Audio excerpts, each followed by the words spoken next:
Assalamualaikum. Hi everyone. Right. Welcome to the last Ramadan series live for Grandi Live today. Okay. Maybe we just wait a bit more for maybe more viewers to join us in a while. So before I actually invite our special guest for today. All right. Uh, so can I just see if you are actually viewing the live? Maybe you can help me just click on the heart shape or the smiley face, that's so that we know that you are in watching with us, and if you can actually hear my voice as well. Whether is it clear? All right. Thank you very much for tuning in the live today.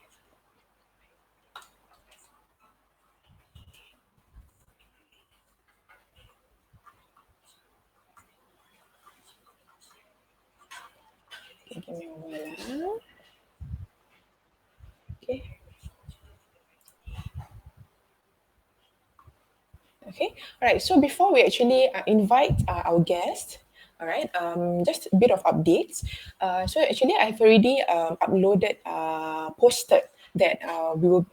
Since it's the last finale for Ramadan series, we would like to actually support Jom Do Good, this non-profit organization that actually does like food distribution to families who are vulnerable and in need. So some of the things that they do actually is to prepare iftar meals and sahur meals and to distribute them to families, for example, with like a lot of children, right? They don't have like food to eat as much as most of us, and it's also to support those who are in need. And they also do a lot of projects overseas as well. So, as if you think that today's life will be meaningful or beneficial for all of you, maybe just spare some time to maybe contribute and support their projects, inshallah. So, and maybe in this month of Barakah, for most of you there, this can maybe add on to the rewards that you can reap after today. Yeah, inshallah. Okay, and once again, thank you for tuning in, those who are with us. Okay, so today's topic, how to have faith in times of uncertainties during COVID-19. So this guest of mine, actually know her for years before this. So I think maybe it's like God's plan for the both of us. I was actually asking her if she wants to be part of my guest on our close network for the women, where we actually do a lot of sharing about motivation, motivating other women. However, I was thinking, hey, why not? Maybe she can be my third guest for the Ramadan series, Mandi Life. And as you all know, that what actually happened to her family, so she'll be sharing with us her journey of how she have faith, even though during this COVID-19, all right, how it's helping her to maybe stay strong, or how she is moving forward as well. So, without further ado, let's welcome our guest for today. Right, Kak Siti. Okay, I'm just going to like change your name at the ni. Tanah Anon, apa tu lah, familiar Adis lah. Kita tukar. Okay. And she's in. Assalamualaikum. Hi, Waalaikumsalam. Kak Siti. Okay, I call her Kak Siti lah because she's definitely older than me. One of the people that I respect, because we were both in the training industry, Kak, eh?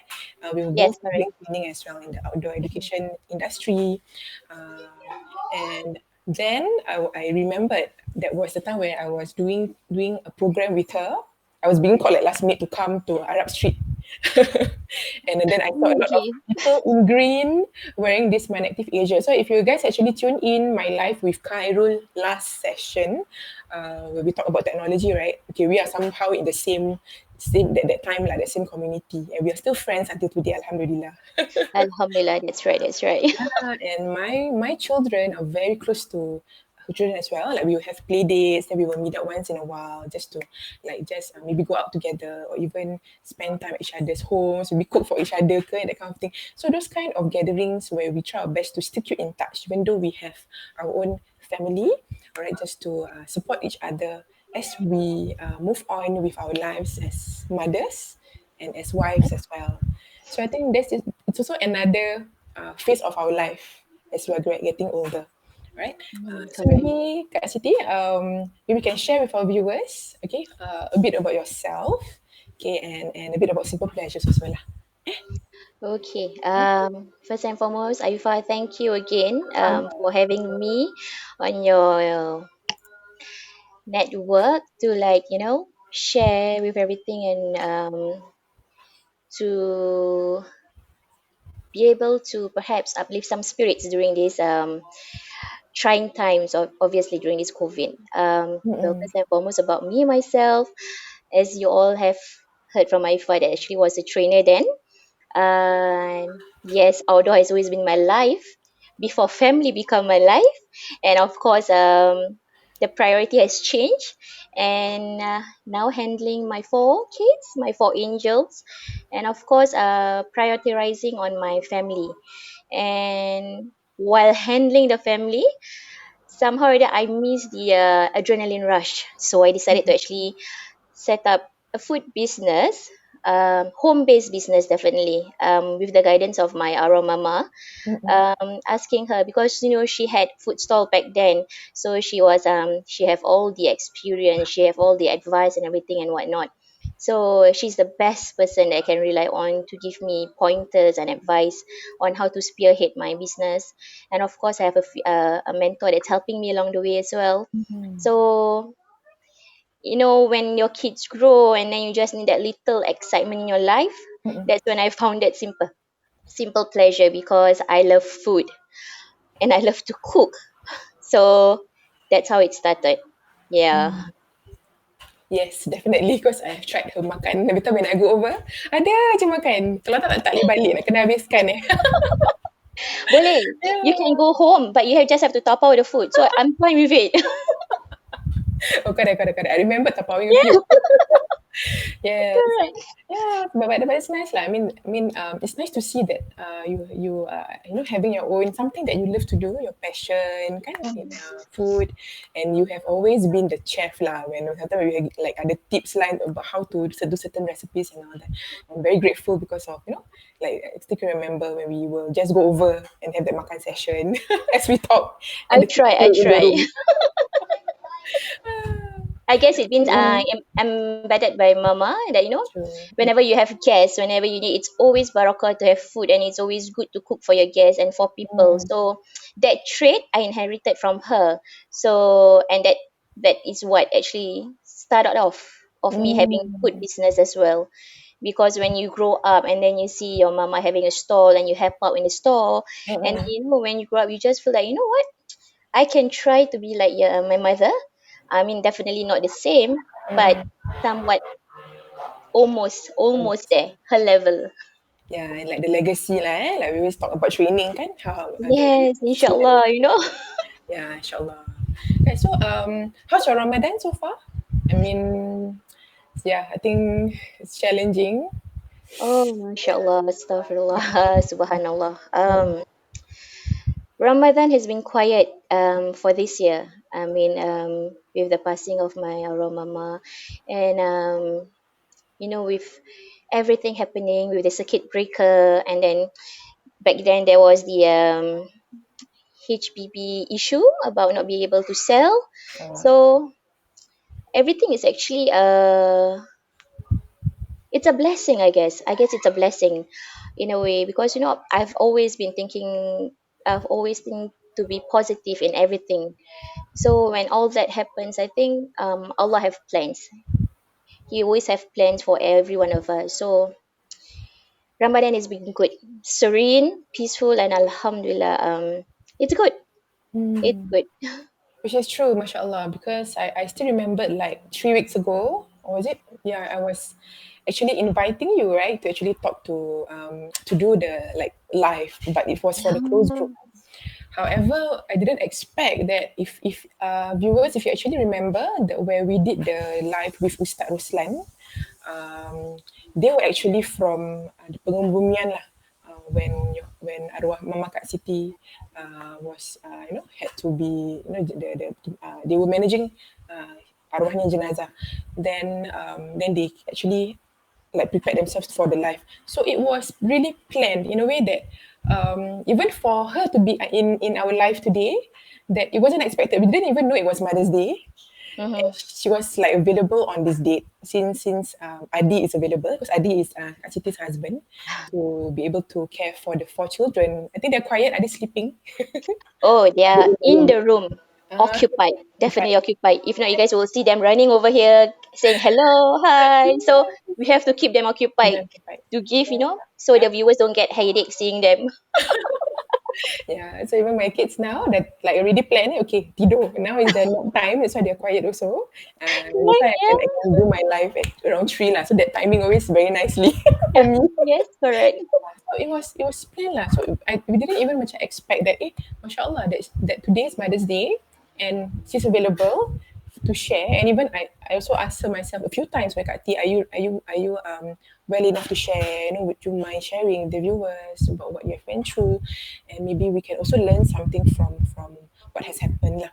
So I'm definitely thankful that you are my guest for today. And some more is for Oh, the finale for today's session lah. I'm InsyaAllah. truly flattered. I mean, you have me in mind to actually invite me to Mm-mm, share. I mean, honestly, you mm-mm, actually invited me earlier on, and I have to decline. I think mm-mm, it then that you realize that my situation wasn't actually permissible for me to actually have life. But mm, as time goes along and mm-mm, as situation gets more hard and complicated, um, there's something in me that actually said that, you know what, let's just do it. you know if perhaps my sharing can uplift certain spirit, and if perhaps my sharing can help people out there who's facing the same situation, mm-mm, I mean, why not? I mm-mm, mean, and that feeling got stronger. So that's why I decided to connect with you again and ask you, mm-mm. Ifa, is the slot still available, for me to do it? I mean, Oh, it's for you. I'm willing to share now. I mean, even though the situation is not so great, but I Mm-mm, guess it could be an outlet for myself as well as for mm-mm. everyone else to actually um, see and get positive vibes from it. I hope it'll be positive InsyaAllah. vibes. So yeah. Uh, well, let's go along. InsyaAllah. Okay. And Inshallah. Alhamdulillah, sekarang we have about 13 viewers. And we have Kak Suzana Miss B. She says, love you, be strong. She actually commented, love you, be strong. And Oh, that's my mother punya sister. Love you, Mama Nana. I'm strong, inshallah. Allah, and we have Shukri Azman, who says the chicken wing. So that's I think one of your hot favorites. Wow. Okay. So the chicken wing is simple pleasures, eh?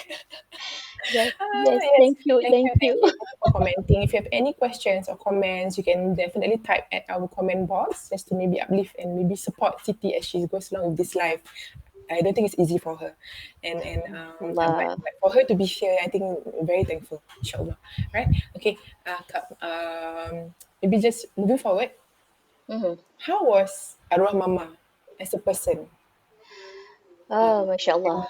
And because okay, we saw the article lah. I actually Mm-hmm. read the article kan, that arwahnya and your dad actually Mm-hmm. went overseas kan, and they came Correct. back, and that's Yes. how they got infected and all that. So maybe you can share with us the real straw story behind what happened, because we Okay. sometimes the news, they can, yeah. Yeah. But I think for all the viewers out there, I mean, who is asking whether the news has been manipulated or everything. I mean, it's the Mm-mm, additional add-ons, but I think um credits to the journalists. mm-mm, They've done such a great job actually relating and articulating how I'm feeling right now about mama, the situation, everything else. So the mm-mm, article is true to God. It's pure honesty. I mean, they are such mm-mm, considerate journalists, and actually, mm-mm, when they ask for interview, they are so kind when they ask the question. Some of them give some intimate questions, which is very insightful to me and very raw to me. Yeah. With regards to Mama, I think what happened is that like it stated, Mama actually went for their first honeymoon trip to Turkey. mm, yeah. It was a trip that she was looking forward to for the longest time ever. Mm-mm, Because for the fact that because Mama is somebody is very protective. My parents is always protective of us. They have never left us alone when we are young, except for they don't they cannot leave us. So wherever we are, they will bring us everywhere, anywhere. And then for them to go on a holiday, with us not be able to fend for ourselves is a no no, you see. Mm. So I think it's just the right timing that, I have my own family, my Nabil, my brother have his, and then Najib, my youngest one, is actually capable to be, because he's working now. I mean, now they'll be adult. That, it's just timely for them to go for their holiday or their trip, Mm. apart from their umrah and hajj and everything else.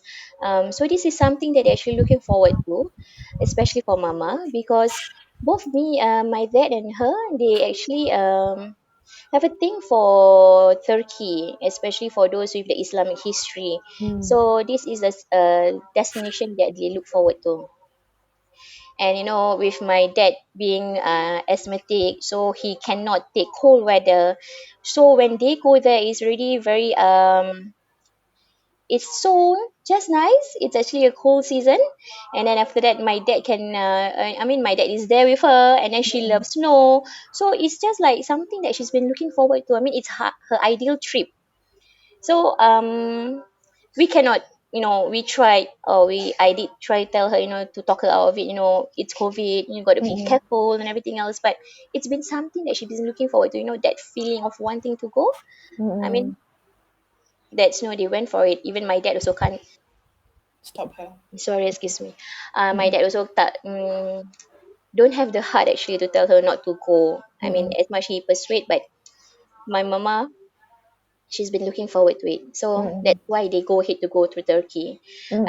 And I understand that the trip is supposed to be a 10 days one, but due to the Turkey lockdown, they actually have to return back one day earlier. So Mm. the trip was cut short one day Mm. earlier. Um, prior to my mom leaving, I didn't get to see her. I didn't get to send her off as well because the COVID is in. And then I'm being such a kiasu mom, I am very worried what.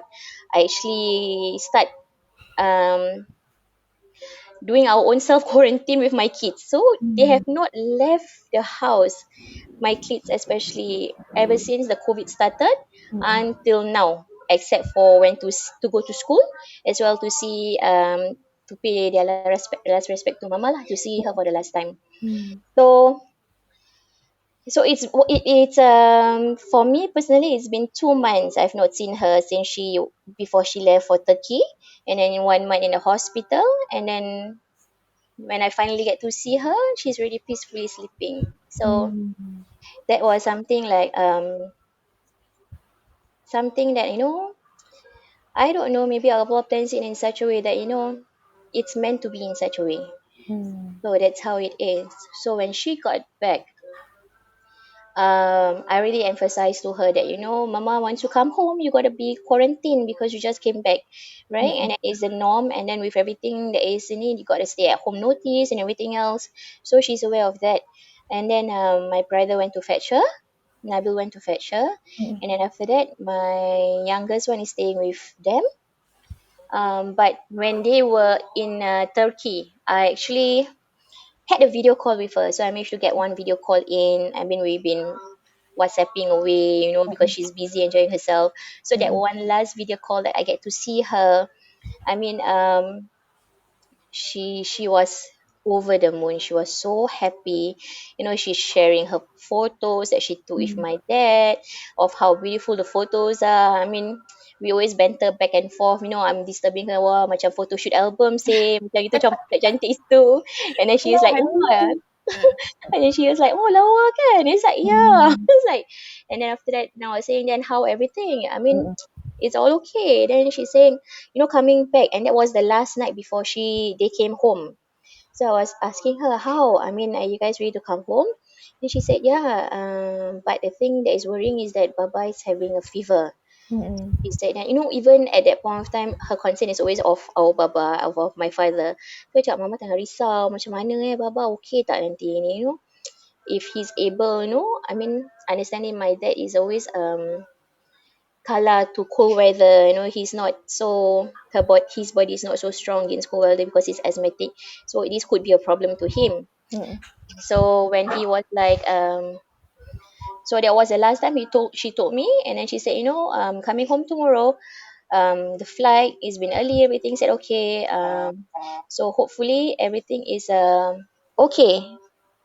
So she came home, my brother fetched him, they went back, and I still keep contacting with them.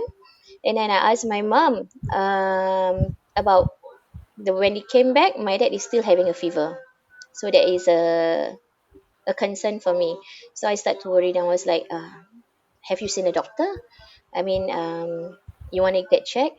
And old people being people old lah. I mean, they always say it's like they always try to shrug it off, not thinking too too Too too much much into to it. it. Yeah, so they just trying to shrug it off and said, no, no, no, it's okay. The fever is going up and down. Maybe change of weather and everything else. So the next day, I called her up again. I said, how is Baba? Has the temperature went down? And then she said, no. And then she doesn't sound too well. So I asked her, are you having fever? Are you not feeling well? They said, no, no, no, I'm okay, I'm okay. It's just a change of climate, change of the weather, so everything's okay. I said, no, you got to get yourself checked out, ma. This is COVID. It's not something to play with. Then she said, okay, okay, okay. Let me rest. So that was the last um, phone conversation I had with her. Before I found out that my brother also got a fever, like my youngest one. So there and then I know that is something serious. So I said, I started to WhatsApp my brother and said, the boy, you having fever? Have you got get yourself checked? Then he said, yeah, I'm going to the doctor now. I said, okay, fine. So then after that, when he came home, I'm in constant checking mode. So I asked my brother again when he came home that night. So how have you get yourself tested? Is it positive? Is it negative? Or how is it? He said, no, no, tomorrow the result will come. I said, okay, fine. Keep me updated. I said. So then the next day came. I messaged him because I tried calling, nobody picked up the phone. Then my brother said, yeah, it's positive. I'm going with the ambulance right now. So it's like everything is going haywire at that point of time, And I was like, oh, mashallah, astaghfirullah, subhanallah. I was like, oh, Allah Akbar. I mean, it's getting closer to home. It has hit home, not getting closer. It has hit home. So I was saying that, okay, you keep me updated. You keep me updated. Somebody checking, at the side, checking if I'm okay. I'm okay. Don't worry. Hello, Eddie. Inshallah, it's okay. So after that, so when they were sent to the hospital, my Gabra mode start to kick in. I was like, what's happening? Where you guys are heading? Where you guys are going? And then I found out that my mom and dad also get accompanied to the hospital through contact tracing because they came back from Turkey and Najib is positive. So everything was like very fast moving, everything. So I was like, oh, what's happening? I mean, I don't know what's happening. The phone, they are all getting checked out, they get everything. Then we started having the family chat. Then I'm asking how you guys, where are you? Then I find out that my dad is in ICU, then isolation ward. So it shows that he's already in a bad stage. So in inside, so my worry then was then for my dad. It's like what's happening. He have asthma, and then he got sent to ICU, then he got sent to isolation. So what's going to happen? So when all that happened, I mean, then I'm checking on my brother, and then my brother got sent to TTSH. So Najib got sent to Tan Tock Seng. Then my parents is in Ang Teng Fong, so it's two different location. And my mom and dad is also in two different buildings, even though it's in Ang Teng Fong. And then suddenly I remembered about Nabil. Then I start to worry for Nabil and his family. So, Kanchong walked in, I start calling Nabil and said, Mama and Baba is really in. You guys got to get yourself checked out. I mean, you have to get it done somehow or other, because I worry for Ira, his Yeah. daughter. So, So young kan Kak, I think toddler. yeah, yeah, yeah, Toddler. correct. That Mm-mm. toddler is about 2 years. So, Yeah. everything is like, I'm worrying for everybody, every location. So, and then when you're in a hospital, the thing takes a long time, the procedure, and then you can't get your parents, you can't get anyone, you start to worry. You worry to the max and everything else. So um I couldn't get a reply, so I was very worried. This is the first night in the hospital when I mean, I understand that they got the test done, and then they got to check in, and then when they are a bit stable, then actually they start to reply. But my dad wasn't actually um responding. I think on and off, on and off, you know. So I get worried. And then my mom as well, she got checked in a normal ward. It was a normal ward initially. So I wasn't worrying too much about her. So she was in a normal ward. And then, you know, she managed to get actually take a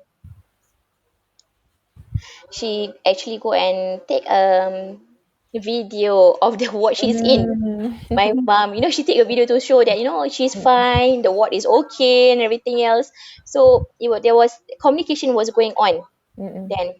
So it was good. Okay. And then I'm still worried on my side over here because I'm getting my Nabil to check out. So I'm handling everything and everywhere. So trying to keep cool, trying to keep my emotion in check and trying to be cool about it. And then after, at the same time, I'm trying to, you know, get information for my side and trying to get my brother sorted out, the everything else. So it was really, my emotion is all over the place at that point of time. You know, I can't focus. I mean, you, it's just about getting the thing done. So I wasn't really macam having that moment to actually really break down, or having that moment to really think about what's happening and everything else. It's more of me worrying for everybody. So when and then after that, Nabil got checked out, and he as well is COVID positive but without symptoms. So uh, it was another worry. Allah Akbar. It was only at that point of time I can only, I mean, you are on the outside, and then you are, and everybody's inside, and then you are so worried. I mean, you don't know what's going to happen, because with this COVID we don't know. I mean, it's very uncertain. I mean, no one can actually say for sure. There's no vaccine about it, and there's no knowledge about it. You know, doctors are doing their best and everything else. So we can, you know, we can we cannot anticipate, we cannot do anything but just wait, and just wait, and hopefully everything pans out well, you see. And then one day it came that, you know, I can't contact them, I can't get through to them, maybe because they are warded, and then they're going through tests, you know. There's no response, there's no reply in the WhatsApp. So I got very worried. So there I was, after my solat, sitting down, I was like, what's going to happening to them? I mean, I don't know how. And then, you know, Adi actually came up to me and said, you know, take a deep breath, you know, you just take a deep breath, you know, you can. And then I just, then he said, you know, we can always call the hospital, send. So that's when, you know, I get activated again, and call up all the hospital, give them the IC numbers, check about my brother, check about my parents. And then prior to that, Nabil has not been admitted yet, he's still at home.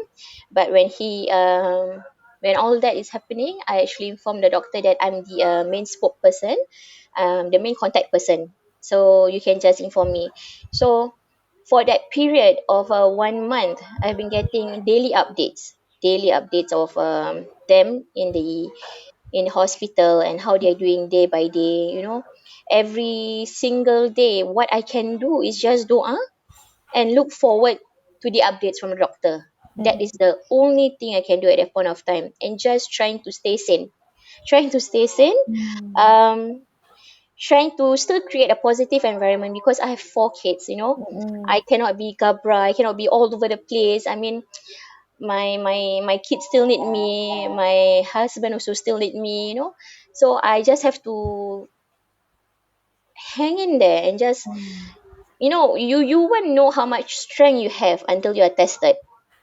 That's true. That's So true. I don't know. I mean, when sometimes people ask me, how do you manage, you know, for that one whole month you wasn't updating anything. I mean, on Facebook, you know, you are still doing your daily tasks, and then you're still running, and then you're still doing everything, but we didn't update anything. I said, I didn't update in Facebook, but I do update in my IG story, personal one. Sometimes when there are days that I fell short. So when I fell short, you know, there are days where I just need to let Yeah. loose a bit. I mean, have that outlet to just vent.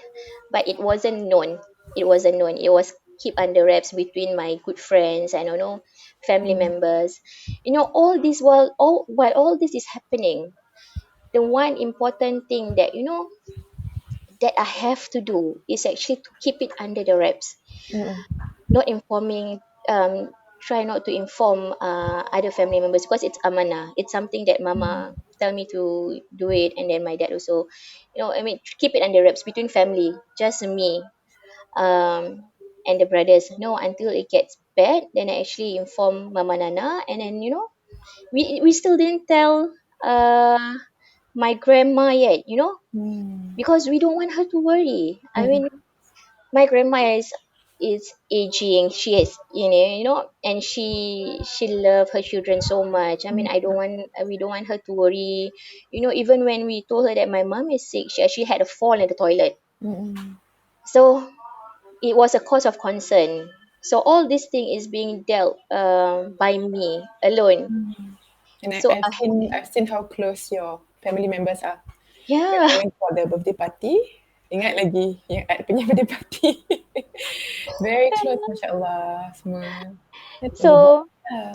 Bila, yeah, I mean, when that happened, and then you cannot tell anybody else, and then you mm, have to keep your emotion intact, and then you just have to pray. I mean, I think this whole period, this 1 month, it made me closer to him, to Allah Subhanahu Wa Taala. I mean, I really rely on him to give me strength every single day, to give me the patience, to give me the faith, to always be positive, mm, And then after which we got the circuit breaker in, mm, and then I have 4 kids at home, mm. and then 2 on HBL.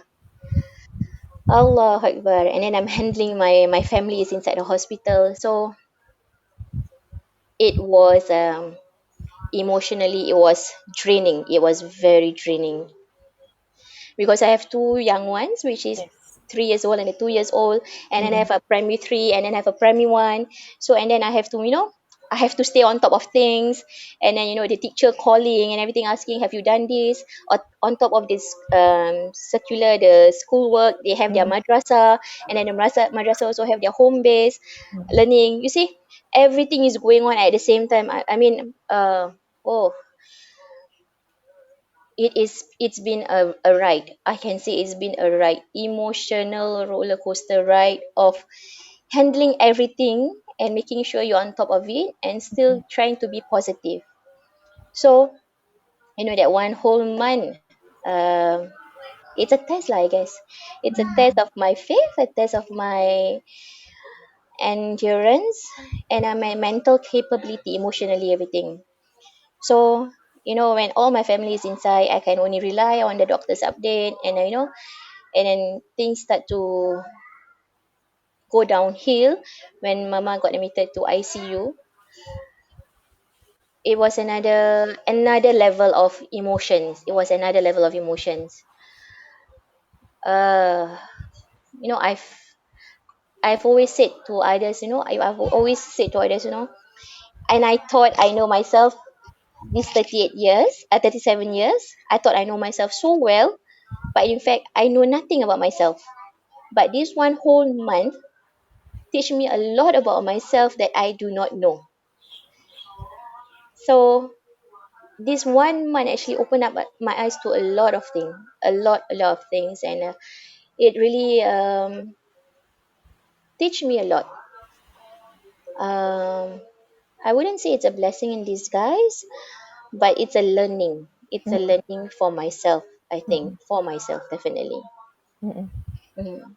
However, that learning also, I mean like what we say, like whatever Allah Ta'ala has given to us, cubaan yang semana pun, it's again what He wants us to learn from that challenge.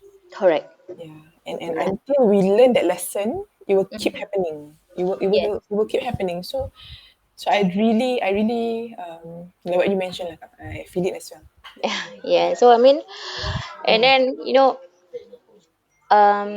apart from that, the my Aulia, my mm, third one is very mm, close to my grandma, to mm, her nanny ma. So they my kids are, mashallah, is heaven sent.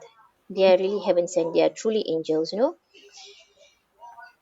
When every time I salat, I salat and I pray and everything, I definitely will break down because that is my moment. That's my moment between him and me, and that's moment my fragile moment of me asking for my doa, um just the intimate moment lah. And then I would have one of them. There's always one of them that would stand by my side while I pray, you know. And after I finish my salat, they would stand there, and then she would just look, or my kids would just look at me and just like once a tear drop on the cheek, and then they will start activating the whole of them. Allah. Guys, mama is crying. Come, guys, come. Give her a hug. She's crying. Come on, come on.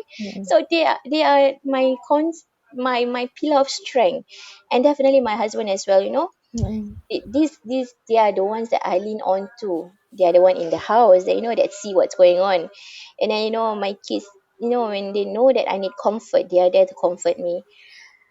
It really soothe the worries, it soothe my feelings, it soothe everything lah. That's why they say kids heal you in ways that you don't know, and that works for me, and that's happening to me as well. So at that moment of uncertainty, at that moment of fragileness, if such a word there is, at that moment of fragileness, and at that moment of despair, Allah sent these four beautiful angels to me. And I thought I'm supposed to be taking care of them. They are actually taking care of me during this period. They are the one that is They can actually, sense. Eh. They can sense. Eh. yes, Yeah, they I can feel it tell, from my kids also. Yeah. yeah, I mean they the one who actually comfort me. They are the one who give me the strength to like, Mama, it's okay, we are here. And then they instead of me, they are the one doing it to me. So macam Alhamdulillah lah. I mean, I cannot say. I mean, it's such a wonderful feeling to have them. I'm very blessed. I always say that I'm very blessed. I'm always thankful and grateful for having them. And then and when things went downhill, when Mama when it was in ICU, they never fail. After Solat, especially my number one and two Adlaik and Alira would actually pray for their grandma, and everything else, and my youngest too, I say, Nanima in hospital, don't worry, she will get better. We doa for her. We doa for her. I said, okay, Alhamdulillah, you doa for her. She get better. Atuk get better. Your uncle get better. They are such kind, thoughtful kids that I always say that my kids are very dependent, very independent. Very what's that you call it? Uh, Reliable. Reliable and aware of their surroundings, in a sense that they know how to take care of people's feelings.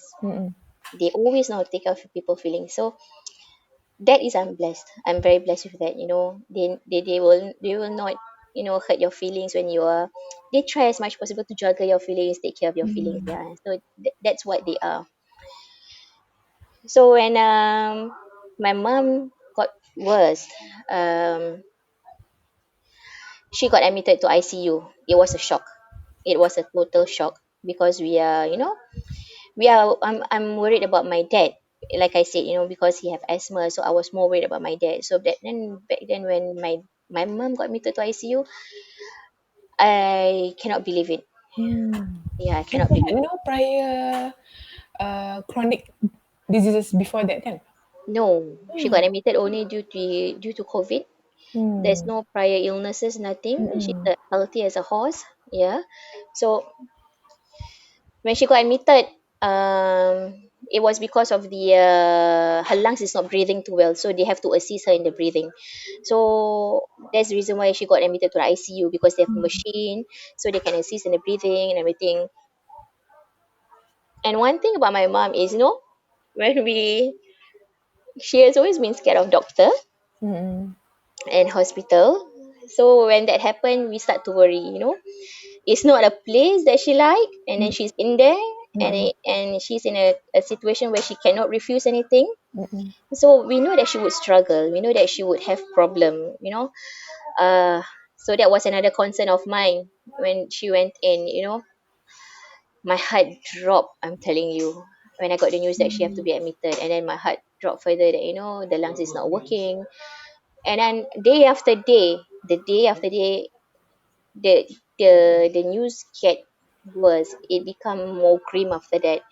Um, then after that, the she need dialysis because the kidney is not working well. And after that, when so it's just going downhill from there. So and then with the HBL going on at home, and then with the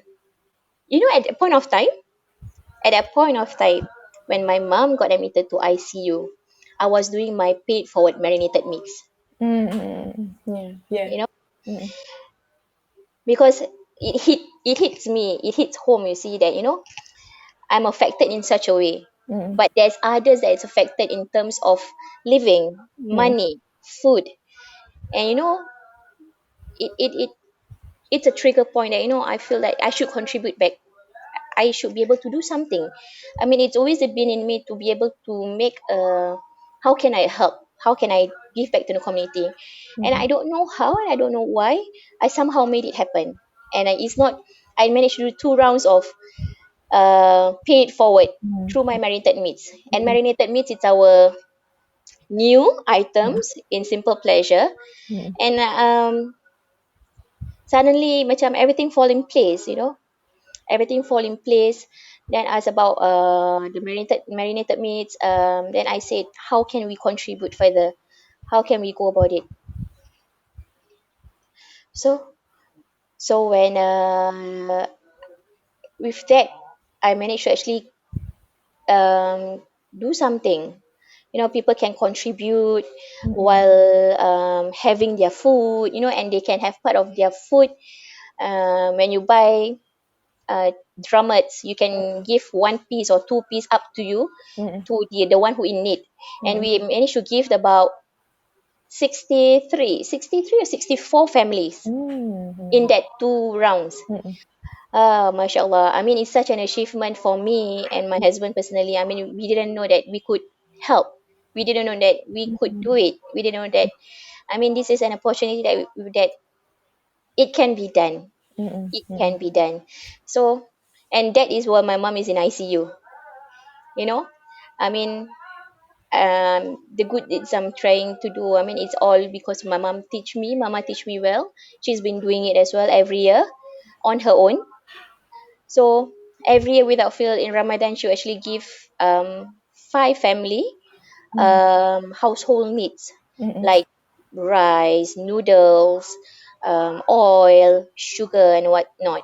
So I just feel that I should carry on, even though she's in a hospital. I feel mm, that it's something that it should be carried on. mm, So that's how my paid forward marinated meats actually started. Out mm, of love for the people and the community, and also for mama. mm, Everything I do is always for her, you know. So she was in a ICU. I'm doing a lot of things. mm, I'm doing a lot of things, and people would think that nothing is happening because I'm still going about my daily stuff, taking care of the kids, handling the HBL, doing the marinated meats paid forward, and then still keeping in check with my family. And then the news came that after the kidney, mm, it started to attack the liver. mm, But before it attacked the liver, mama is already cleared of COVID. mm, And then throughout this whole period, she's been sedated, unconscious, because this is to aid in her breathing. mm, Because she's in very fragile mode, because any slight movement, she can actually, the breathing can get interrupted. So they have to sedate her for that mm, purpose. So throughout this whole period, it's has always been me and my brothers and my father in the family chat. We are all worried about mama and everything else. So, um, and I've been getting the daily updates. So, this whole month has been jittery for me, because when you're waiting for the updates from the doctors, you scared for every call. mm, Up till now, even though mama has passed on, has passed away, when I get phone calls at night, I still have shivers down my spine. I'm still sweating. thinking about what is happening, but it's already that it has passed, Mm-mm. but I'm still having that trauma, I'm still having that feeling. Phone calls don't sit easy with me now. I in a sense, like, trauma every time I get phone call nowadays, because my phone used to be very quiet.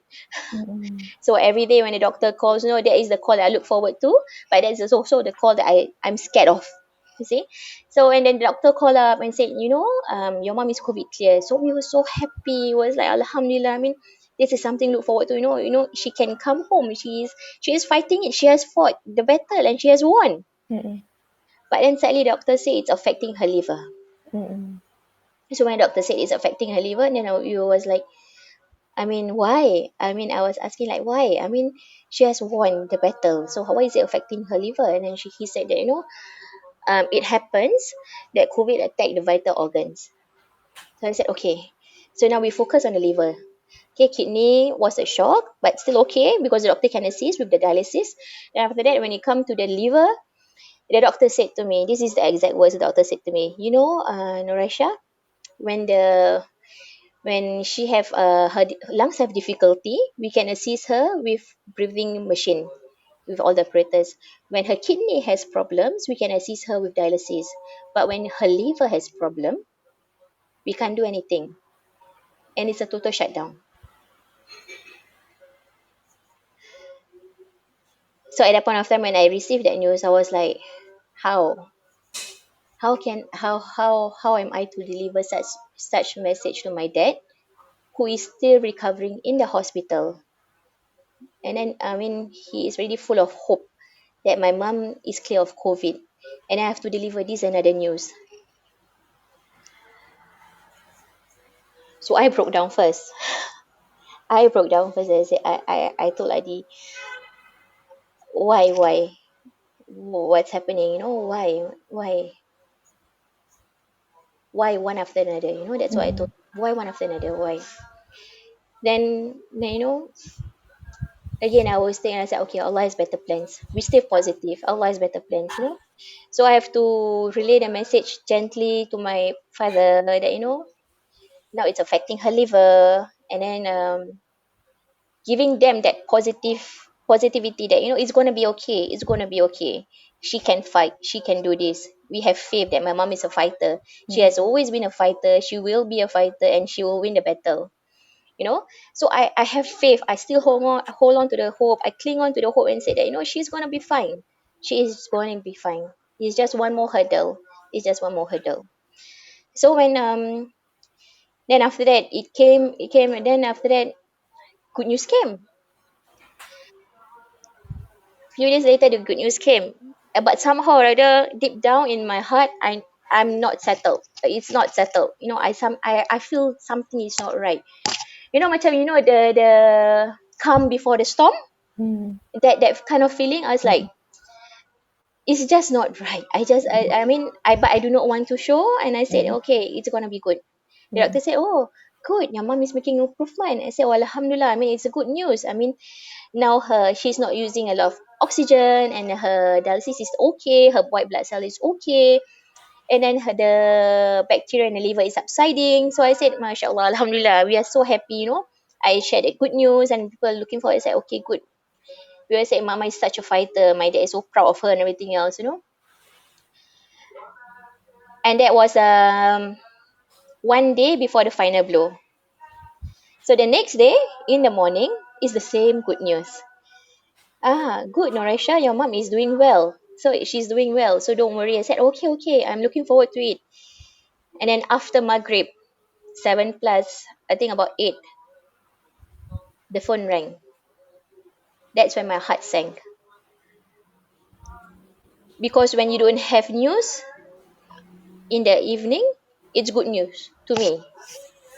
So when the phone call came and doctor start to apologize profusely, he said, I'm sorry, Noresha, I'm very sorry. I'm very sorry, he said, we just did our rounds, and then we found that your mom eyes is not responding to light. Mm-mm. Now I was like, her eyes is not responding to light. What do you mean? I mean, Yeah, yeah. I mean, she was fine this morning. I mean, how come in the evening this is happening? Mm. And then she said, in the morning when we checked her, she was fine. Yes, all is okay. But when we did our evening rounds, we found out that her eyes is not responding to light.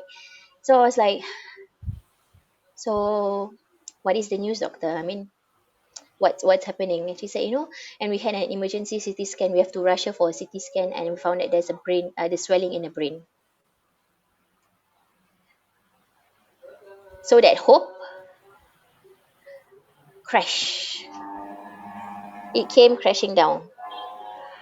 But I still have to remain positive. I still have to remain um strong for my my brothers and my father. I have to be strong. And then before that, my dad just got discharged about 5 days earlier, so he's at home. So I told Adi, we have to head over. I cannot deliver such news over the phone, and I've not seen my dad. So I had to see him. So I have to convey the news. So we head down, and I told my brothers to come down as well, just us, still less than 10 people. Okay. So we met up in the house. That's when I told my dad, doctor just called, and he said that mama have a swelling in the brain. So everybody broke down. Everybody broke down. But I have to stay calm. I have to stay strong. And then all the questions start coming back because they don't understand, you see, because I've been the one in contact with Mm. the doctors. I've Doctor. been the one handling Mm. the updates. I understand the situation very well. So I have to be strong to actually explain to them again, to tell them, it's not of the doctor fault. The doctor did their very best. I'm certain of it, because when they deliver the updates, they give me exact details of what they are going to do and how everyone is doing. And they keep updating. They make effort to actually call you every time after their rounds, to call inform you that this is how your dad is doing, this is how your mom is doing, and this is the medicine I gave, and this is the treatment that we gave. And they keep saying that, we are here for your mother, we are taking care, there's specialists around her every now and then. And they calm you with such actions, knowing that your mom is really well taken care of, despite Mm. their tiredness, despite Mm. their everything. Healthcare workers, they are one level above the rest. I mean, I don't I have. wouldn't know how we actually can handle this COVID situation without them. They Correct. are the one fighting their life for us. Correct. And they are the frontliners, and then they are the one that's giving the information to me in my time of need. They are the one who calm me down with the updates. So they are the cream of the crop, I would say. They are blessing. They are such a blessing to all of us in this situation. So and that night itself, the doctor said, we can make an exception to have two of you in the room Mm. to see your mom. You can stay as long as you want, but only two of you in the room to spend time with her. So, and the timing is about, the doctor said we can only come at 1:30. So when doctor said we can only come at 1:30, I said okay, um, we'll come then. You know, uh, sorry if I just hold on. Oh, Yeah, charger. My battery is dying. inshallah. But it's really I really respect you, Kak. I really respect you. I think no matter what, even though you're going through all these challenges, but you still have time to help other people in need. And I just want to share. I think some of your, I think it's your cousin and even I think your aunt. They are giving some comments here Oh, for you. Yeah. So we have Kak, Miss Mawati. oh, Yeah, be strong and we always support you. Allah Akbar. Thank you so much. I mean, I'm strong Mama, because of them. Mama will always be in your doa and remember by us. Yeah. I mean, that's how we want her to be. because Yeah, she always think about people. She correct. always think about people. My mom, And we have your cousin, Miss My Lovely Crazy Mama Sal, such funny and caring aunt. And you got all the amazing characteristics from her. Her spirit still live in us, in you, Kas. Her spirit still live in you, Kas. So that's I think your uh, cousin. they, Fadu. they are the one making me cry, not my situation. It's them who are making me cry. Right. Mashallah. Allah, Emerald Yukiko, Obed love you, be strong. Opa. Mm-mm.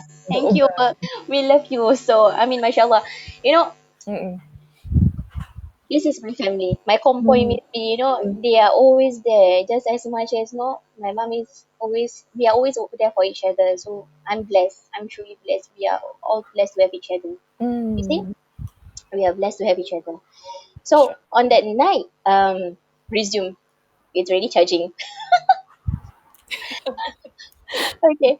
So on that night when it's the night that happened, one so we were sitting in the living room of my parents' home waiting as the time tick by. I mean, so many emotions, so many what if, what not, how could we? I mean, and I just have to tell them, it's not a time to blame.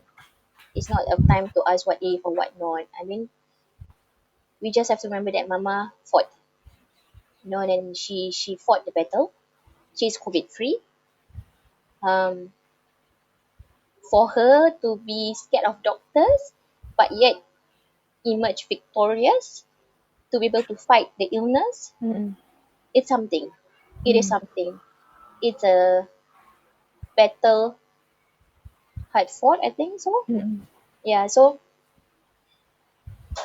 we went out early, half an hour earlier, even though the hospital is like very near to us, like 15 minutes away. So like 15 minutes away, and then we went about. Mm. My dad drives pretty slow just to get to that timing of 1:30, and then in Mm-mm. the car, that one song resonates so well with me, and I think I uploaded it and shared it with in my IG and Facebook this morning. I didn't realize that today is Mother's Day. Yeah, me too. Yeah. Masya. I mean, when we plan it, we also didn't realize, right? I mean, even Adi asked me, did you guys plan for it to be on Mother's Day? Are you aware of it? I said, no, I'm not even aware that Mother's Day is approaching. I mean, with all this circuit Yeah, breaker COVID, we weren't thinking about anything else. It's just like getting by. yes, that's right. Uh-uh. So when this morning everyone is talking about Mother's Day, it hits Yeah. harder. It hits harder home. And then after sahur macam I suddenly recall of that song that I heard in the car of that missing you. It's not that I don't accept the reality that song says, and it resonates so well with me. That song says that I did not. It's not that I'm not accepting the reality.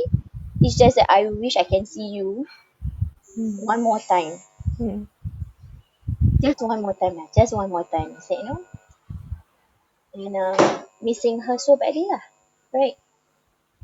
So and that song is playing in the car so timely. I just find that my life situation sometimes is so timely with songs. They come up and then I just remember songs and reminded of memories and everything else.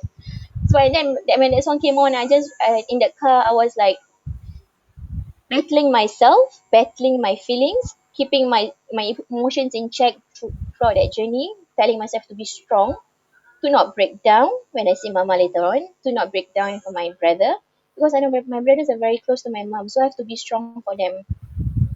So when it's happening in that car, and then I remembered that I've not seen her for 2 months. I've not seen her for 2 months. I've not hugged her. I've not hold her and touch her lah, basically. So it's been 2 months. So it hits harder in the car. And I'm going to see her for that time, Mm. and she's not aware. Oh ya Allah. So it was like, wow, what an emotion. So but then I have to compose myself. Just like I'm trying to compose myself right now. Trying to- so far so good.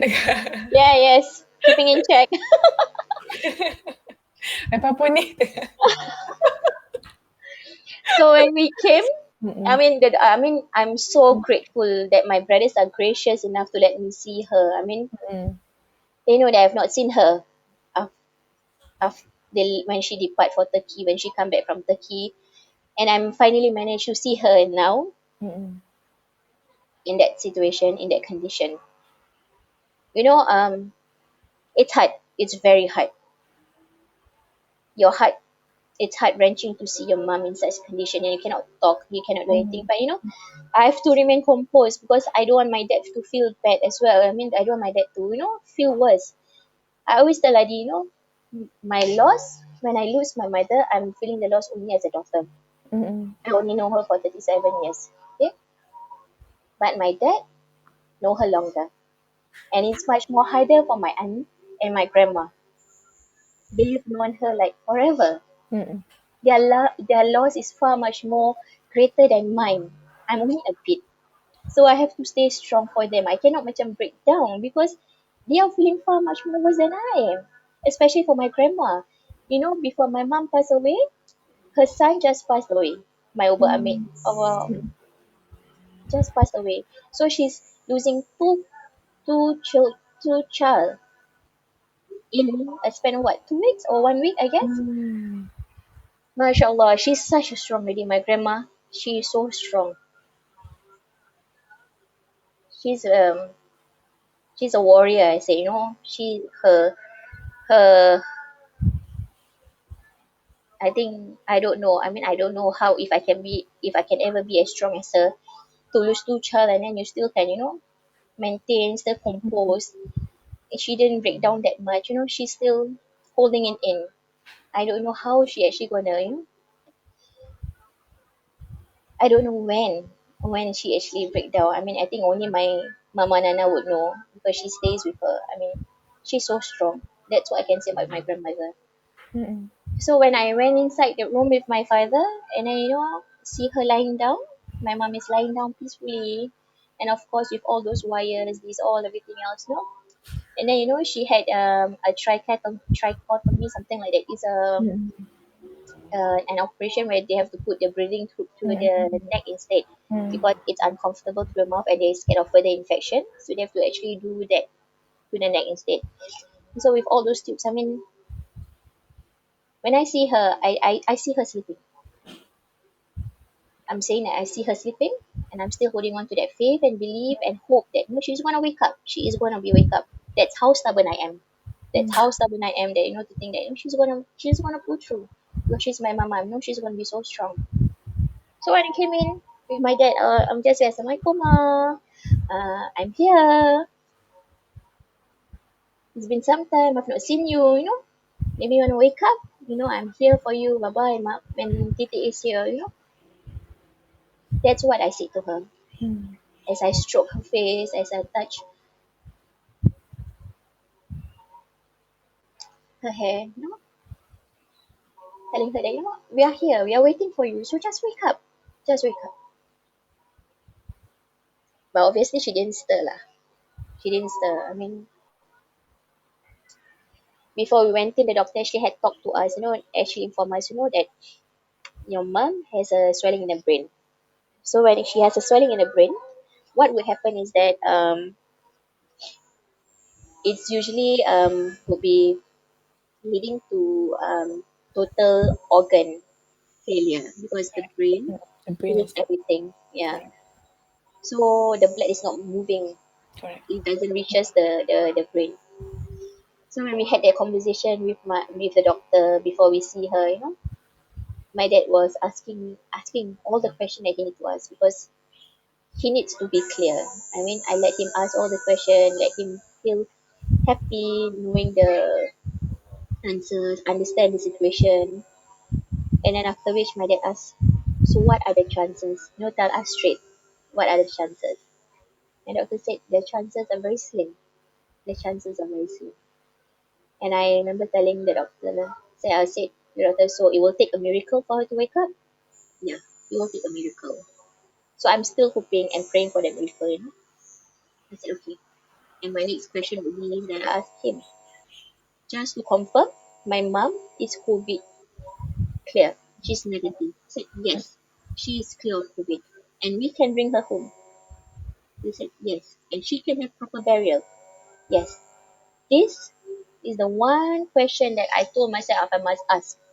If anything goes wrong, if all goes down, I mean, I must be able to know if I can bring my mama home. I must be able to know if I can give her proper burial. That is the most important thing because I know that there's so many that is missing her and wanted to see her and everything else, and to be given the right, the proper burial, right? That is the one thing that was my main concern because I understand the situation. I know what it's gonna be. So that was my main concern. So I keep repeating, asking the doctor, so she can come home, yeah? She can have a proper burial? Yes, yes, ma'am, she can do that. I said, okay, fine. That's the one thing I need to do. So then she led me to the room, and then the two of us are in there. Uh, it's not a sight. It's not a sight for anyone to see. I mean, if somebody have gone through it, they will know how heart wrenching it is. I know how it's. Oh, mashallah, it's it's so saddening, lah. It's very saddening. It's not something that someone should have to go through, you know. So we couldn't stay long. I mean, my dad wouldn't want to see her in such situation. Also, I also wouldn't want to force my dad to be staying there for so long, knowing that he would rather see my mom stand up and walk out of that place than to be in that situation. So we went off, and then we went down, and then that's when we decided to actually inform uh, my aunt, but my dad is not aware that I've always been in contact with them because I am I'm scared lah if something happened, and I already set up a chat group with my uncle and aunties, my Uber, everything, keeping them updated about Mama's situation. At the same time, I also handling a chat group with Mama friend. So throughout that 1 month, I'm handling my uncle, my aunties, my mother's friend, my family chat group. I'm not saying that I'm not emphasizing the point that I'm strong, but um, I also don't know how I'm strong.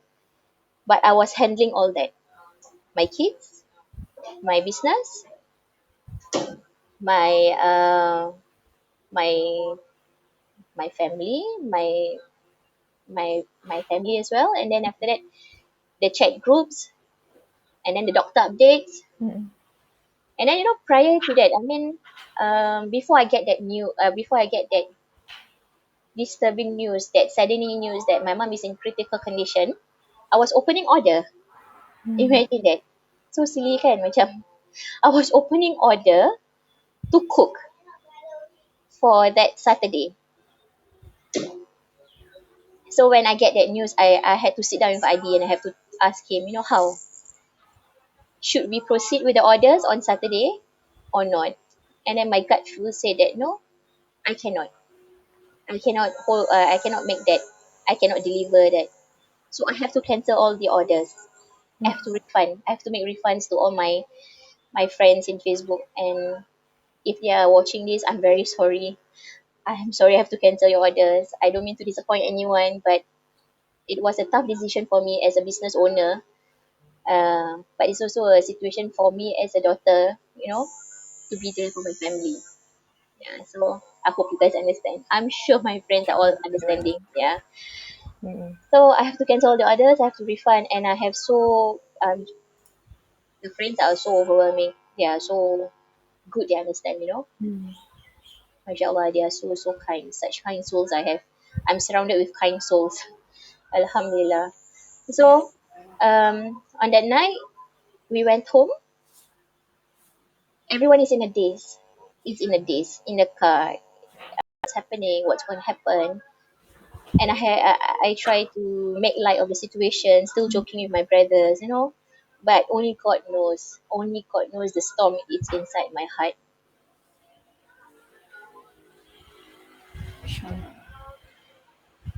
And I went home. I prayed. I prayed and I prayed and I prayed, and I said, you know what, Ya Allah, if it's meant to be in such a manner, if this is how it's supposed to turn out, then I read off. I wouldn't want my mom to suffer. She had a long battle. She had a long battle. I read off. If it's meant to be, it's meant to be. But you just give me the strength. Give me the strength to go through it.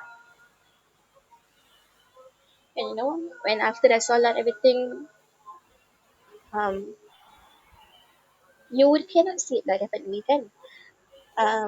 And then you know, fasting period, you know, I have to prepare sahur and everything for the kids. So I go on about, and that subuh I do all again. I already planned. You know what? I'm going to go and see my mom on my own, spend some time with her. I'm going to recite for her Yasin. I'm going to talk to her and make sure that she wake up. So, you know, having that hope. So, you know, after that, I saw like duha and everything else. I still pray. I still saw duha and everything. After praying, I was in front of me and I told Adi, you know what? I'm ready. I read off. I'm ready to let her go. I mean, if that's what it's supposed, it's meant to be in such a manner, I take it. I know she's been a fighter. She did her best. It's for her best as well. And Adi is there, the kids is there. They were hugging me and said, you know, okay lah, let's do this. Oh, excuse me, I have to blow my nose. Okay, so blowing. And I have some comments from I think your relatives also, eh? Kak Yati Musa. Every ladies in this family is strong. It starts from Nenek, Mama, and now Titik. Salute the all of you. Happy Mother's Day, everyone. Masya Allah. Happy Mother's Day to you too. And She just got discharged, you know. mm, MashaAllah. She's just got discharged. Thank you Allah, so much for asking. Even in her situation, still asking about my mama, doa for my mama. Amin. And Thank you we're so much. from Romna Hamid. Obert Rom is watching. Is your Obert, is it? Obert. Yeah, and she's another strong lady. Mm. She's the wife of my departed uncle, my mother's brother. So she's also very strong, mashallah. When I see her, when I came for my Allah ya Allah Yarhamnya funeral, Uba Amir, and I see Mm. her so calm, I see her, mashallah. I think I derive my strength from her also. Macam dia Mm. dapat kekuatan tu tengok ubat roh macam tenang, macam I feel like no, I should be like that when the time Mm. comes to me. Not Mm. that I'm praying for it, but I'm just preparing myself that you know when I see her being so calm, tenang, and be able to do things, I said I must be like her. I mustn't break down. She gave me strength in my Mm. situation. So berom terima kasih banyak. So Yeah, you have all beautiful role models. And the last comment from Bonnie and Clyde. Kak, I cried listening to your story. Stay strong, Kak. With this COVID happening, I could not manage to see Mama San for the last time. And seeing you resemble her so much, I miss her. She's in you, Kak. Stay strong. Alhamdulillah, Nenek is strong. you see, these are the people that made me cry. Tau, not my story. It's them. Allah. So Mm. so like I said, I'm blessed with kind souls around me. Mashallah, I'm feel so loved. Mama is so loved. You know, that's like how she's spreading love. She's getting it all back now, Alhamdulillah. So I mean, so I, on the day that morning, I was getting ready, and my dad is calling. Should I fetch you? I said it's okay. I'm going to take my time because I don't want to trouble my dad. You know, I know he's having hard time. I also don't want to put him in a situation to sit through with me. I said it's okay. I will take my time. But you know, my dad being my dad, ever so protective, ever so thoughtful, he insists on sending me. So while I was getting ready after the duha and everything else, so psyching myself up, you know, I'm going to stay whole day down there with mama. I'm going to baca yasin. I'm going to whatever it is that it's going to take, you know, just to make mama wake up, you know. She's going to come home and everything else. So the doctor called, the brain surgeon called. And then he said, hi, Norasha. I mean, I'm the brain surgeon. Is there a way that we can meet up later? I said, oh, we are heading there. I'm going down there now Mm-mm. with my dad. I said, oh, okay, that's great. So I can see you later. I said, yeah, yeah, sure. So when we reached at about 11, 11, 12, 12 plus, I think, coming to 12. The doctors is there waiting for us. So when we came in, he had a talk. So he sat down with that look on the face, that mix of anguish as well as a determined look, trying to, put a message across, but that very anguish, sad look in them. I know, I know then that Mm. I know then, and then as I feel it's real, it's real.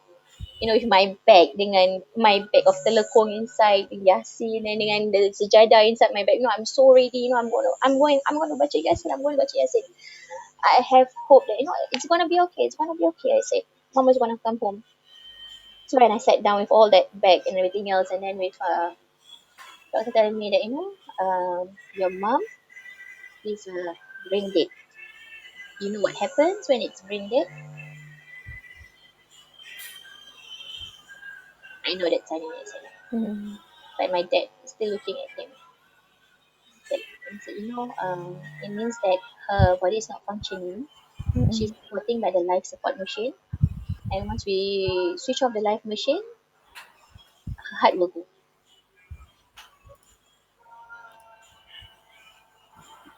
So, my God, seeing your dad break down, it's not a sight you want to see. Mm. Seeing your dad so strong, ever so strong for you, for everybody else, and then to receive that such news, and then it's a heart wrenching moment. It's heart wrenching, but I feel for him. My heart go all out for him, and there's nothing I can do. You see, there's nothing I can do. I can only comfort him, but that void feeling in his heart, only he knows. Only he knows. And then I have to inform my brothers that the doctors it's has confirmed that Mama is brain dead, and that what is the next step. And then my dad decided to just like let her go because she had fought long and hard. We don't Mm. want to make her suffer anymore. So basically, my dad decided to just let her go with a heavy heart. So and then the doctor said that the doctor being so nice, he said that we allow four people to make an exception for all four of you, which is against the COVID-19 circuit breaker law and everything else. Mm. They are so gracious to let us have all four of us to see when Mama take her final breath or breathe her final breath. I had to call down my brothers. I had to stay calm. I have to tell my brothers, the doctor is Mama is brain dead, and then we had to pull the plug. You guys have to calm down. That's how it happened. So it was like it's so it's moving very very fast. The doctor says we're gonna have to switch off the machine, and then you have to contact the rest to inform my they have to contact everybody else. I have to inform my everybody else or whoever I know that Mama is no longer around. Mama is gone. Mama has passed away. Technically not yet then because we have not pulled off the plug, but Mama is no longer there. So to break such news to everybody that know her, macam it's hard. It's very hard. It's very very hard. And then to do so, but keeping yourself composed, it's even harder because I cannot break down because my dad has broke down. I cannot break down. I have to stay strong. I have to make sure everything is going. Everything is going. So I get to get my brothers down. I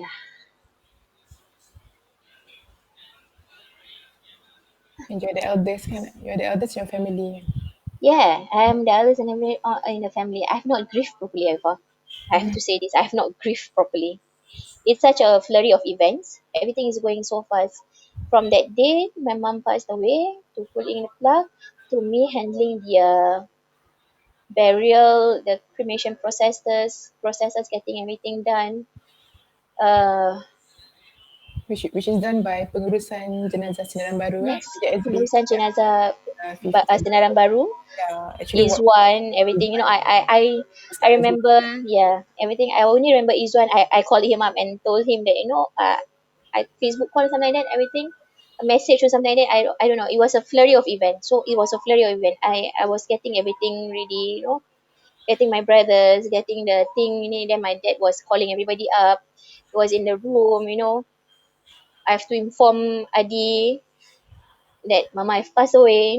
But still, I broke down a bit. I have to recompose, and then I said, okay, let's do this. Let's have a proper burial for mama. Let's make it so right, it's so proper that it's easy for her.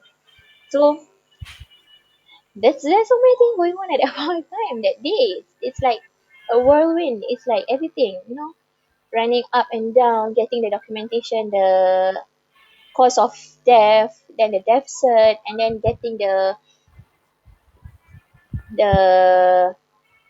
aroma to be handled properly.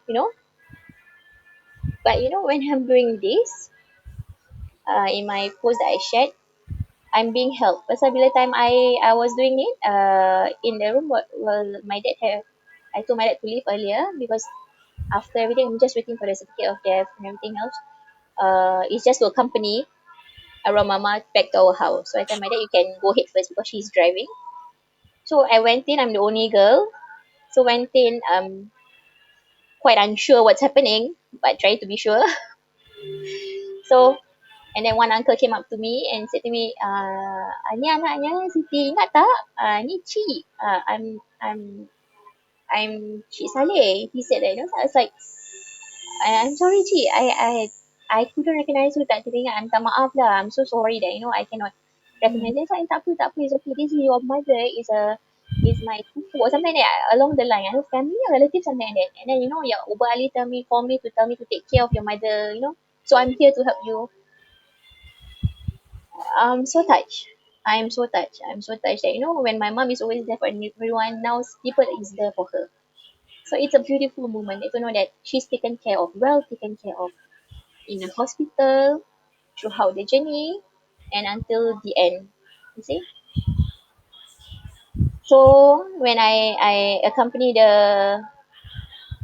my mama home in the van, I'm still trying to compose myself, trying myself, I cannot break down. I have to make sure everything's getting very well and being done well. So I just go send her home with I mean, when you are in the van, it's surreal. It's surreal to be looking at some sort of the casket, something like that, in front of you, and knowing that your mama is inside there. It's so surreal, you know. And then you reach, and then when you reach down there, you see everybody is there, waiting to carry your mama, to treat her with respect, everything, to bring her up. MashaAllah, Alhamdulillah. I mean, it's such a breeze. It's such a breeze. Thankful for my brothers, my husband, everybody that is down there as well. And the uncles down there that is helping. And I went up. The intention was actually to bury my mom that day. That was the intention. We tried to make it as fast as possible, to have her easy burial, everything, to make it more comfortable for her.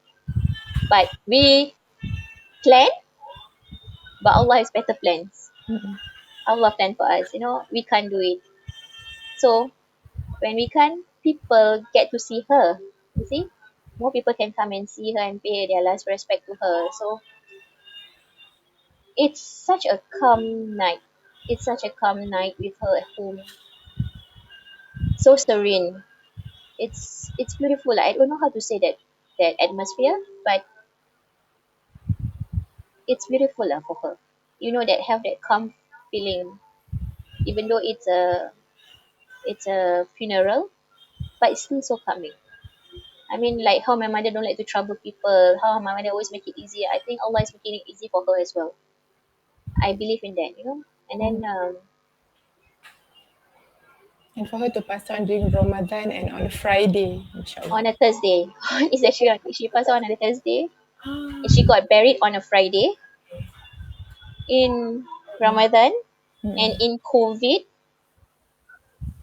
who knows, inshallah, mati syahid, I don't know. I mean, if it is, alhamdulillah. I mean, all this situation, I mean, God give her, Allah give her such beautiful things, mashallah. I mean, I don't know if I can ever get that, I don't know. I mean, if I'm the lucky one of me to get that in Ramadan, especially on a Thursday, everything.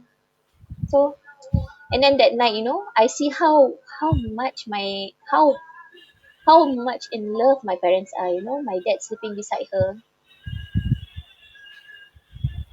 It's such a Their marriage is so beautiful. Their marriage is so beautiful.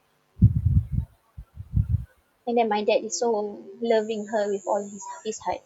Sleeping beside her. I mean, I don't know of anyone who does that, but he's one strong guy, strong man, and that's my baba.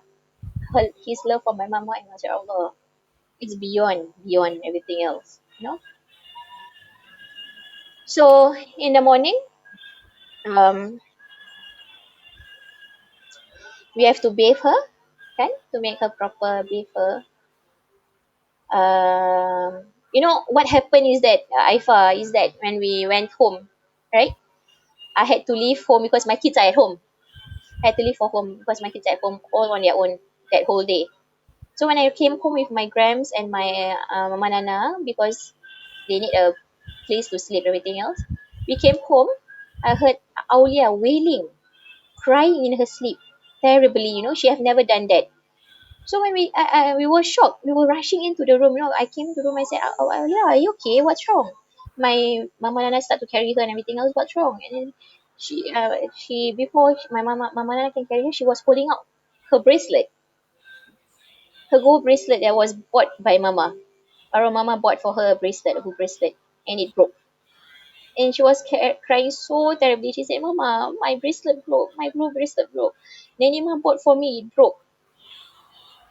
I don't know, but I find that it's so symbolic. It is so symbolic of something that that her grandmother bought it for her, and her grandmother has passed on, and it broke at that point of time. So we were like shocked, and then we start to calm her down and everything else. And I said, "Okay, okay, you got to calm down." He said, "Okay, you okay?" When she finally calmed down, and I said, "What's wrong? Why are you crying so bad?" He said, my bracelet broke. Nenima bought for me. I miss Nenima. She had such a tight bond with my mother. So when you say that, my heart sang deeper. I cried. I can't control. I just had to cry. I just had to cry in front of my grandmother. I had to cry in front of my mama Nana. I just had to. I mean,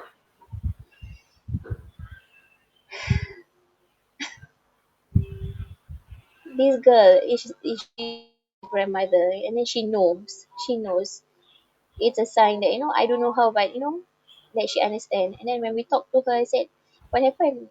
I dreamt of Nanima." She said, "Okay, where is she? She's in a castle." I said, "Castle? Yeah, castle by the beach." This is all symbolic. Castle by the beach. I said, "Oh, okay, castle by the beach." I said, "Oh, okay. And Nanima is going to sleep in the sand." I said, "Nanima going to sleep in the sand?" I said, "Yeah." Nanima came to me. She said,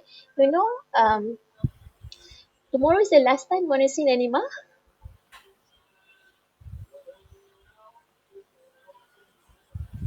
All the symbolic thing in her dream. And she's being what, 3 years old.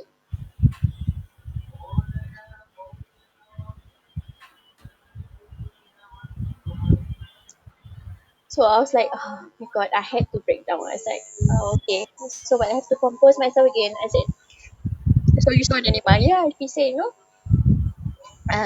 tomorrow is the last day you can see me. She said that. I was like, okay. So Nanima go where? Yeah, she's going to the castle, mama, by the beach in the sand. I said, okay. So you know what to do? Yeah, I will dua for Nanima. That's what she said. I said, Alhamdulillah. I mean, you are aware.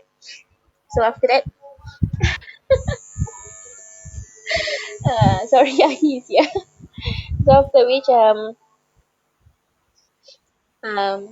then I asked her, how does Nanima look? Is she okay? And she said, yeah, she's very happy, Mama. She's very happy. I know tomorrow I last see her, right? We're going to Anima house tomorrow, right? I said, yes, we are. So we went to sleep. I mean, I went to sleep heavy hearted, knowing that I have to bathe my mama for the last time the next day. I had to prepare myself mentally, emotionally, everything because I don't want to break down. I have to shower, I have to bathe for my mama. I have to be strong. It's something that mama have always told me.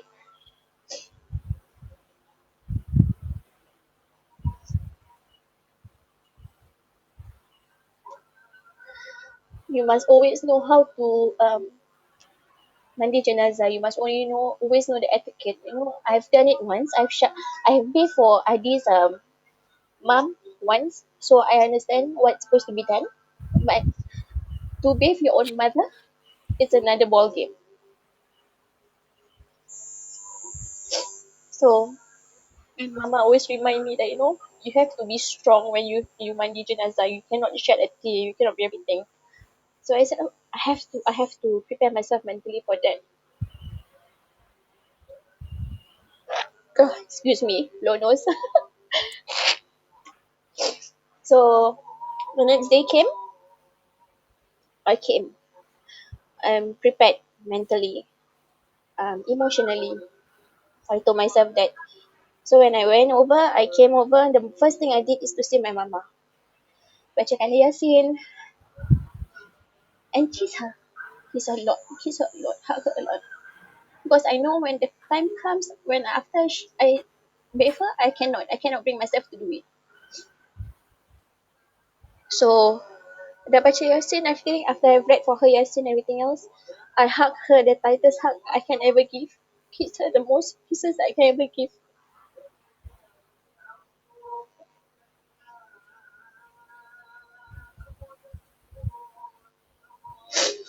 Sorry, and I know it's time for me to let her go.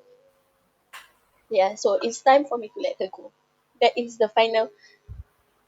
my final thing for me. So that's how macam I compose myself. So during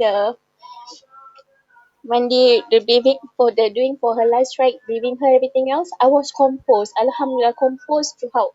Composed, Alhamdulillah. God gave me the strength to go through it. I was composed throughout. Um, sorry, so sorry. Yeah, so I was composed throughout, and then when the final touch came, and then the kakak that's helping me, assisting me throughout the whole process, asked me, "Do you want a kiss?" I broke down a little. I said no because I've paid my last goodbye earlier on. So I don't want. I know if I were to do that, I would go down. I would go down. So I don't want. And then the most beautiful things that this kakak would say to me is that you shouldn't be sad. You shouldn't be sad. This kakak told me you shouldn't be sad. You should be proud. Your mom is the chosen one. In this Ramadan, on the Thursday she passed away. And then during this COVID, she could mati shahid. I mean, Alhamdulillah. I mean, you should be proud of your mom. So, and then you should be proud of yourself that you managed to bathe your mom. You managed to do it for your mother. And then she said, every time when you look at your hand, this is the hand that actually bathed your mom.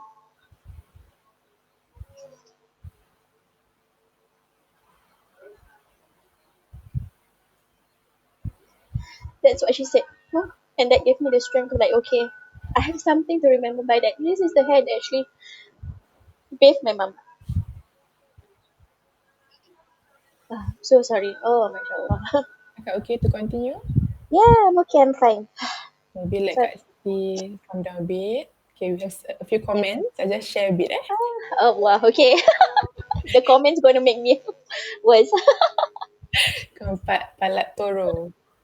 Is it your relative? Oh, is this My brother. Nabil? Masya Allah. Dah lama tak jumpa Nabil. Masya Allah, sekiranya Mama is here, she will be very proud of Oh, me, excuse me. what you have done.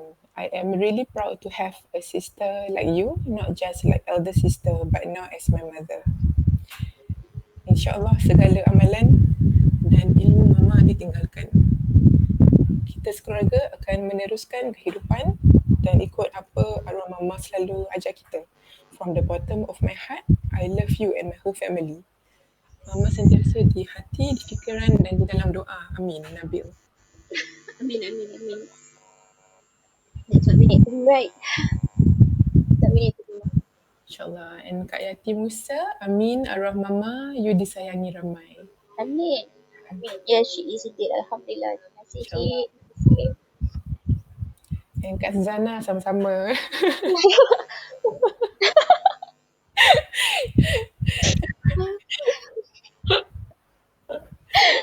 Thank you. Oh, cakap sama-sama. Good one. Okay. Thank you, Ma.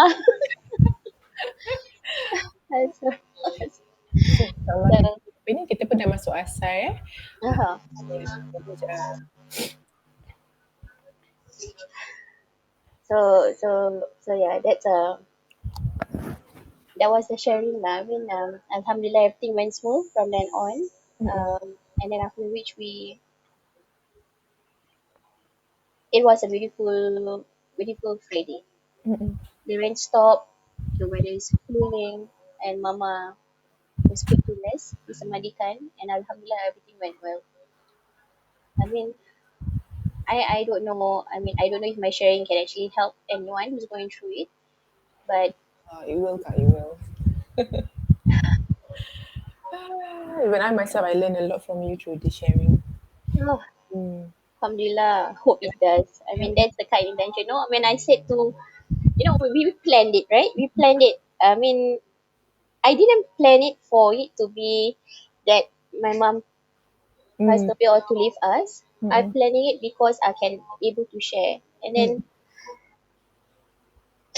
my mom had my mom passed away, so it was a much more emotional sharing now. And I also have to actually ask permission from my dad. Can I? Because the intention was actually to talk about my the paid forward, right? Correct. That's the whole intention, actually. There's a whole intention actually that she talk about my pay forward, how I actually did it Mm-mm. Mm-mm. 2 times. That was the intention, and I don't know how somehow or other we plan Allah plan better. Mm-mm. Mm-mm. So it becomes such sharing now. Allah, you all see me cry really, dia macam budak busuk. Tak lah, Kak, that shows that we are human. Yeah. I think I think a lot sama in this circuit breaker Ramadan kan, a lot of mothers, or I think a lot of us are really emotion, that's the emotional turmoil. Like you Yes. mentioned about HBL lah, then being at home. And then the home based business cannot Yeah. function, cannot be not allowed to do your businesses. So I just feel that it affected me in so many ways, from my business point of view, from my personal point of view, from a parent point of view. So it's everything that Allah give me the chance to feel everything lah. If you can. I'm Mm, emotionally affected in every way. So Alhamdulillah, Alhamdulillah. Now everything is working out well. My mom has been put to rest, Alhamdulillah, beautifully. Now HBB is also allowed to actually work, mm. resume their businesses. Two more days, insyaAllah. Yeah, and then hopefully the circuit breaker get lifted up.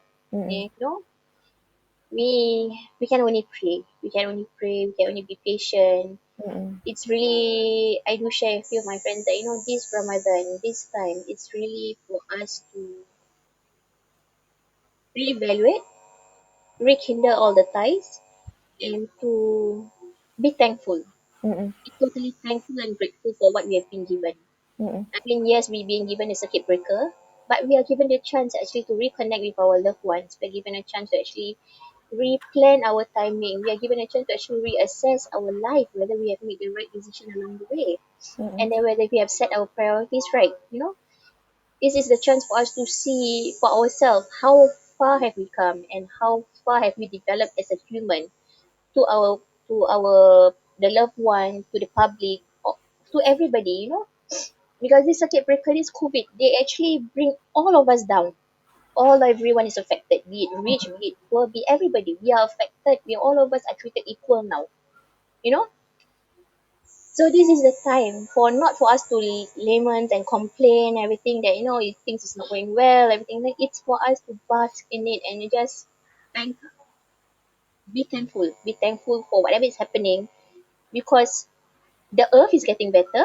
I've read reports that the earth is getting better, Correct. and that we now know there's such disease as COVID, and then we now know how to handle it. The government know how to better handle their governing style, I guess, and people get to reprioritize their meaning in life, I guess. I mean, this is a chance that it's hard to come by. We always see it negative, everything, but when you see positive, there's so many things that's helping these things doing to us actually. It shows the humane side of us as well because we've always been rushing, rushing, rushing. And That's then right. when we stop and we see there are people who need us, there's so many more other things that we can do apart from us rushing.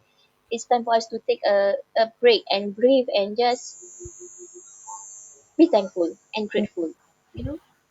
And then even So to hear you describe about the healthcare situation dekat Singapore, I think other countries we wouldn't know how. Yeah, we are yeah, very thankful that Singapore has very good healthcare punya support also lah. Mm. yes, I mean, be thankful that our frontliners are very equipped, Mm. well equipped. I mean, even though they are not so well, but they have all the Ada. necessary thing to actually contain and manage all these things. Mm-mm. How the resources in Singapore they turn it to be a quarantine area and everything else. Mm. How everybody's stepping forward now to help out, giving Correct. food, a roof over the head for the people affected with COVID. It's it's amazing. It's amazing if you only think of the good things. Yeah. Yeah, insyaAllah. Kan. Terima kasih Kak Sti. Thank you so much, Anything else Aifa. you want to add on before we end our live today? Um, One thing I like to say is that with this COVID situation, get yourself checked. Get yourself checked. Do not ever think that it's just a scratching. It's a Mm. what's that you call it? Your throat itchy or something like that. No, get yourself checked. It could be one of the symptoms. Take things. Um, don't take things lightly. It's important that you Mm. quarantine. It's important you keep your distance. It's important you put on your mask. Everything is important this COVID. Because we don't know. We don't know. So it's better to be safe than sorry. And And I then think to even, yeah, I think even after the 1st of June, once circuit breaker ends, I don't think we will be able to really like lead our lives as per normal. I yes, think the mask definitely. we still need to continue and all that. So I think it's just to take note and just do our part lah. Do our part so that we can, Yes. that we won't increase the numbers in Singapore. So that's also another area that we can support the government lah, insyaAllah. Yeah, correct. And also, a disclaimer. I Mm-mm. am sharing not because I want publicity. Of course. I think I'm famous enough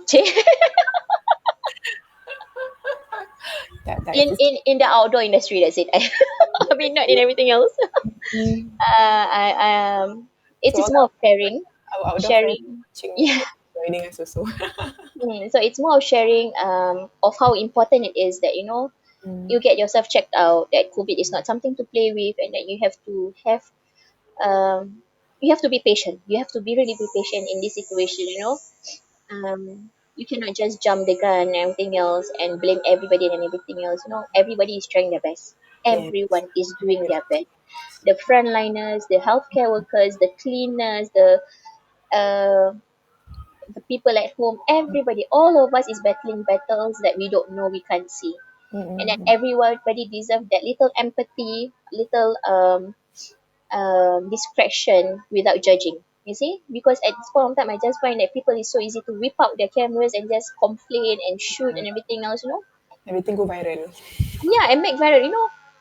Do not viral things for all the wrong reasons. I mean, when I'm sharing about my mom, it's more of awareness. It's not about viraling for. It's not using my mom as an example to teach the old people that you should listen and everything. No, that is not right. I mean, that is not the proper way. It's a more of us being aware of the surrounding, and be much more sensitive. This is the time for you to practice your EQ. Mm, that's right. Yeah. And yeah, I mean, thank you so much. I thank you, Ifa, again for this platform, for letting me share. I thank all everyone who've read my mother's stories, and those who actually take times to message me and say that they've met my mom and they know how she is, and then how her impression lasts Mm-mm. on you guys. I thank you all. Thank you so much for your doa. Terima kasih. Thank you a lot for your doas. Thank you for all the well wishes, the condolences. On behalf of my family, I thank all of you. I thank all the journalists as well for writing such a good story about my mother. Um, and thank you. There's never can never never much thank you. Like my mama say, let's always look on the bright side. Let's always create positive vibes. uh, and always have faith in what's going to happen. Always have faith. That's the most important thing. Mm-mm. I mean, anything and everything is not possible without faith. That's true. Yeah. So thank you, Aifa, and thank you for everyone who left their comments. My family definitely. Allah, thank Okay, you I've so got much. two more comments. We have our dear playdate partner, the Anana. Happy Mother's Day to both of you. Happy Mother's Happy Day. Mother's Day, Nana. Thank you. Yeah. And we have also Miss B. Ubat Som sayangkan titik macam anak ubat sendiri. Seperti mana ibu titik anggap anak-anak ubat Som seperti anak sendiri. Itu yang So, ubat, but is it? Ah, yes, okay. now what? InsyaAllah. Terang And anggap semua sama. Terima kasih, Mbak. then think of this, you can see, scan through all the comments back. Yeah. Yeah. I mean, yeah. I hope Thank I did you. well for Thank this. you very much.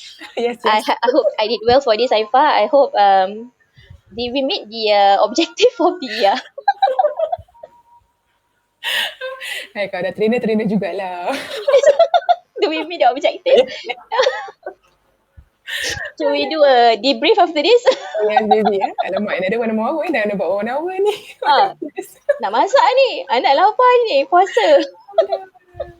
Ken, thank you so much, Kak T. Thank you, Aifa. Thank you so much for the opportunity. Thank you again. Okay.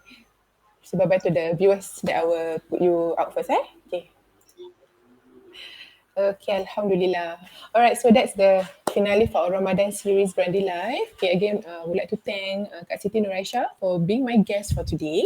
Alright, and if you actually see that I do support and contribute to Jom Do Good, as what Kak Siti also mentioned, like, it's about also paying it forward to support the community on the best that we can. If not Jom Do Good, maybe like other, even TAA, right? Tabung Amal Aidilfitri, and let's see how we can also support in our own ways, lah, insyaAllah. Okay, so Grandi will end our Grandi Live for Ramadan series for now. However, we do have our upcoming events that we'll be doing in the few months to come. So June kita ada one webinar coming up. So this is also for the Malay community juga. Do keep a lookout on that information and our upcoming events and courses lah. So I think I just uploaded regarding the mompreneur and apa tu, womanpreneur coaching program for all the women entrepreneurs out there who need support from us, inshallah. So let's see how we can also support you all. Eh? Okay, so I think that would be from us for now. So again, thank you very much for tuning in. If any comments, any more encouragement for Siti, please leave the comment below, inshallah. This will be and to have her in our life today, it's really, I'm very, very thankful that she's willing to actually share what she has been through for all of us to learn and create the awareness. Yeah. Once again, thank you so much, Kak Shti. Signing off, Aifa. Bye.